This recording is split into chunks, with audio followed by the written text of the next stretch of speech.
আসসালামু আলাইকুম সবাইকে। কেমন আছেন সবাই? আশা করি সবাই অনেক বেশি ভালো আছেন।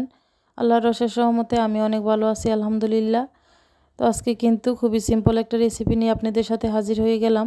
তবে রেসিপিটা সিম্পল হলেও এটা খেতে কিন্তু অনেক বেশি মজার হয়। তো পরিবারের ছোট বড় সবার কলিজা ঠান্ডা করার জন্য আমি আজকে একটা লাচ্ছি তৈরি করলাম।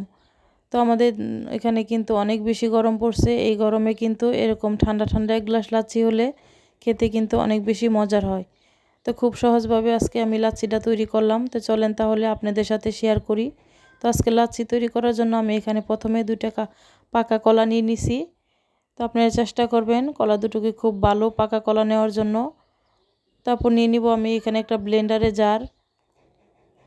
তো আমি ব্লেন্ডারে জারে কিন্তু কলাগুলোকে কেটে ছোট ছোট টুকরো করে তারপর দিয়ে দিব। তো আমি এখানে কলাগুলোকে, যেহেতু পাকা কলা, এটা কিন্তু আস্ত দিলেও কোনো সমস্যা নাই, ব্লেন্ড করলে একেবারে খুব ভালোভাবে ব্লেন্ড হয়ে যাবে। তবে আমি কলাগুলোকে একটু ছোটো টুকরো করে দিয়ে দিচ্ছি, কারণ ব্লেন্ড করতে খুব বেশি সময় লাগবে না, তার জন্যই।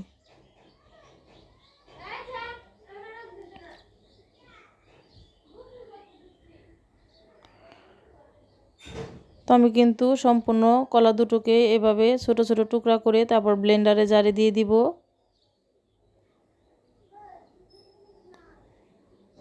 তো আমি কলা দুটোকে ব্লেন্ডারে জারে দিয়ে তারপরে এখানে আমি পরিমাণ মতো চিনি দিয়ে দিব। আপনারা যে যেরকম পরিমাণ মিষ্টি খেতে চান ওরকম পরিমাণে চিনি দিবেন।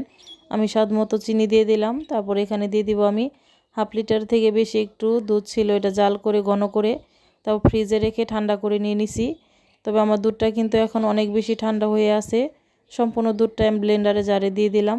তো ব্লেন্ডারে মুখটা বন্ধ করে এটাকে আমি খুব ভালো করে ব্লেন্ড করে নিব।